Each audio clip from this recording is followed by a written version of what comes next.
Welcome back to A Moment in History. I'm 𝙎𝙬𝘽𝘎𝘀. In the 16th century, there lived a man who was so brutal that history remembers him by the moniker the Terrible. Now, the word terrible could equally mean awesome and mighty, but in this case, it's best translated as a man of ferocious brutality and uncontrollable rage. He was the first Tsar of Imperial Russia, that word Tsar just being a Slavic translation of the old Roman term Caesar. He's credited with bringing Russia out of the Middle Ages and into the early modern world, but his moniker fits his character. He was the notorious first Russian emperor Ivan IV, known to us as Ivan the Terrible. Now, Ivan's reign is synonymous with the dawn of the Russian Empire, which would last from the beginning of his reign in 1547 all the way to the Russian Revolution of 1917. Ivan came to power in 1547 as the Grand Prince of Moscow. That was a territorial title of nobility essentially equivalent to a king.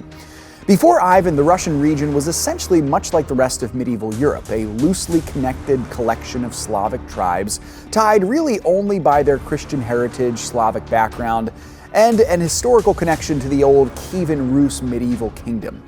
Ivan united this Russian region under one banner, establishing his capital city in Moscow. Now, his familial ties would lay the foundation for much of the course of the Russian Empire's history. His first wife and his favorite was the Queen Anastasia Romanov, and it was the Romanov dynasty that would rule the Russian Empire for the last 300 years of its existence. Now, Ivan was, at least nominally, a zealous practitioner of Russian Orthodox Christianity. He christened the building of perhaps the most beautiful and famous cathedral outside the Hagia Sophia in Eastern Christianity, the Cathedral of St. Basil in Moscow, which has become the premier piece of architecture in Russian history. But Ivan's reputation was not built on Christian pietism. He was allegedly as monstrous as the legends say, perhaps even more so.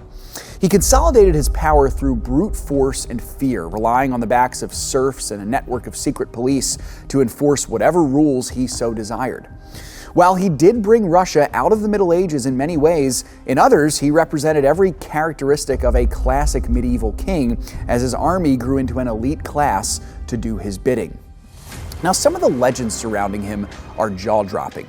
He allegedly once blinded the creators of St. Basil's Cathedral upon completion of it so as to prevent them from making anything equally as beautiful as that.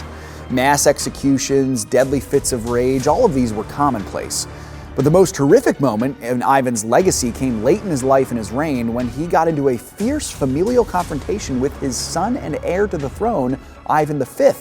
He allegedly beat his own son to death with his scepter, robbing the kingdom of its next Tsar in the twilight of his life.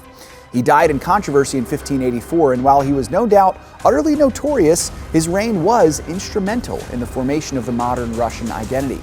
He was replaced by his less than capable next oldest son, Fyodor, upon his death. Thanks so much for joining me once again for A Moment in History.